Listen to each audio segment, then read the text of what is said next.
কয়েকজন বন্ধু মিলে পূর্ব বর্ধমান জেলার পূর্বস্থলী থানার অন্তর্গত বহরা শ্মশান সংলগ্ন গঙ্গার ঘাটে বেড়াতে এসে পায়ে কাদা লেগে যাবার কারণে গঙ্গায় চটি ধুতে নামে। চটি ভেসে যাওয়ায় তা তুলতে গিয়ে হঠাৎই তলিয়ে গেল এক কিশোর।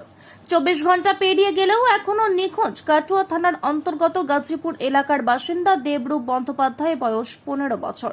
স্থানীয় একটি ইংলিশ মিডিয়াম স্কুলের ক্লাস 9 এর ছাত্র। গতকাল সে এবং তার কয়েকজন বন্ধু মিলে এই ঘাটে বেড়াতে এসেছিল। হঠাৎই চটি ধুতে গিয়ে তার চটি তলিয়ে যাওয়ায় সেটিকে আনতে গিয়েই জলে তলিয়ে যায় ওই কিশোর। ঘটনার পর থেকে এখনো পর্যন্ত নিখোঁজ দেবরূপ।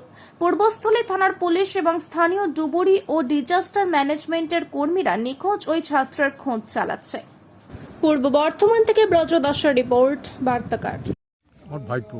আচ্ছা, কি হয়েছিল? মানে গতকাল কোথায় এসেছিল? গতকাল যেটুকু আমি খবর পেলাম, এখানে ওই 4 বন্ধু মিলে এখানে বেড়াতে আসছিল। সব শুনছে নাকি প্রায় আছে, তো এইখানে বসে থাকে, একটু জল নিয়ে খেলা টেলা করে, দিয়ে ফিরে চলে যায়।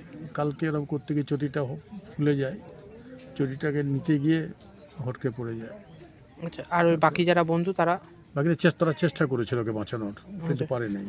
ওখানে কারেন্টের স্রোতের খুব ইয়ে ছিল। কিসে পড়তো বাচ্চাটি? ইংলিশ মিডিয়াম, জানকীনাথ কাঠিয়া বাবা স্কুল ইংলিশ মিডিয়ামে ক্লাস 9-এর ছাত্র। আচ্ছা, এখনো পর্যন্ত পাওয়া যায়নি? এখনো পর্যন্ত পাওয়া যায়নি। ডিজাস্টার ম্যানেজমেন্ট খুঁজছে? ডিজাস্টার মানে পুলিশ প্রচণ্ড হেল্প করছে।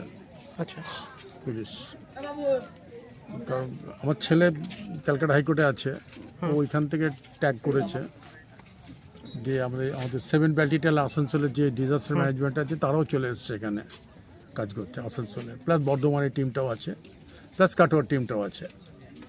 পুলিশ অ্যাডমিনিস্ট্রেশন থেকে প্রচণ্ড সাহায্য করছে আমাদের, যাতে ডেড বডিটাকে রিকভারি করা যায়। কি নাম আপনার? আমার নাম ধীরেন্দ্রনাথ বন্দ্যোপাধ্যায়।